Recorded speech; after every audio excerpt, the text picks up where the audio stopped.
Lawrence Herman of Herman Associates is a former Canadian diplomat who practices international trade law, and is a senior fellow of the C.D. Howe Institute in Toronto. Round 4 of the NAFTA negotiations ended in exceptional bitterness on Tuesday, with the United States presenting a series of deeply disturbing and unacceptable proposals. While the negotiating deadline was extended into early 2018, the talks are heading downhill and will likely hit the wall before then. It's interesting that commentators are now talking about the need for a Plan B or C or D for Canada, when it should have been clear that these talks were on a perilous slope from the outset. Story continues below. Advertisement. While policy wonks were once full of naive optimism about modernizing the North American Free Trade Agreement, a cold shower of realism would have doused that rosy glow. The problem is these negotiations were never born of common objective among like-minded governments. We're in these talks because of a diktat from one source, U.S. President Donald Trump. After repeatedly condemning NAFTA as a disaster and the worst trade agreement ever, Mr. Trump wasn't going to go gentle into that good night. He was obviously going to follow through with aggressively one-sided demands to Canada and Mexico, and that's what they are, or else. U.S. presidents set the tone for their administrations in inaugural addresses to the country and the world at large. Remember Franklin Roosevelt and "We've nothing to fear but fear itself," or John F. Kennedy's "Ask not what your country can do for you." In the case of Mr. Trump, it was a bombastic and inward-looking declaration that it would be America first and only America first during his term of office. The U.S. approach to these negotiations is unprecedented, the opposite of countries sitting at the table to reach a balanced and mutually agreeable outcome. Mr. Trump will have none of that. To the contrary, it's all about a zero-sum, taking hostages game used by him in putting together real estate deals. Faced with this reality, comments about the need for alternative plans for Canada are part of a deeper concern over an uncertain trade and political relationship with the United States. To be fair, the negotiations haven't totally collapsed. Not yet. That will probably come in the next while, as the Trump team realizes that Canada and Mexico won't cave, and a new deal, even if it were remotely in the cards, won't be done by the agreed deadline.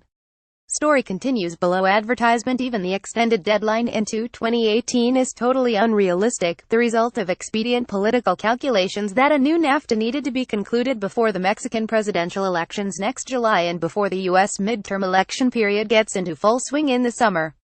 Prying these complex negotiations into an unsuitable time period alone probably condemned the talks to failure.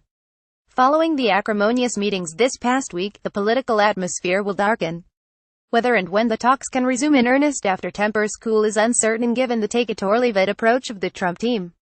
Mr. Trump could soon take the next step and present the U.S. 6-month notice of intent to withdraw under NAFTA Article 2205.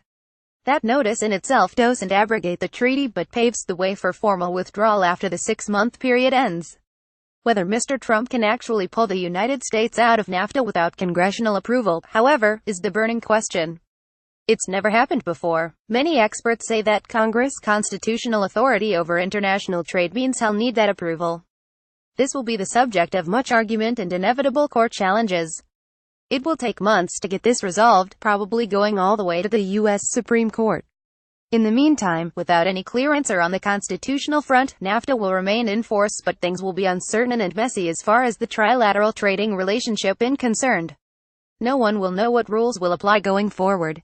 Some have pointed out that if NAFTA is terminated, the 1988 Canada-US Free Trade Agreement FTA will then be reactivated, and with it all the preferential elements for Canada, such as zero duties.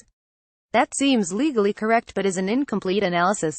The fact is, the FTA is equally at risk under the Trump administration. Story continues below. Advertisement. The FTA contains the same 6-month withdrawal notice as NAFTA. It seems hardly plausible that Mr. Trump would threaten to withdraw from NAFTA without pulling the plug on the FTA as well.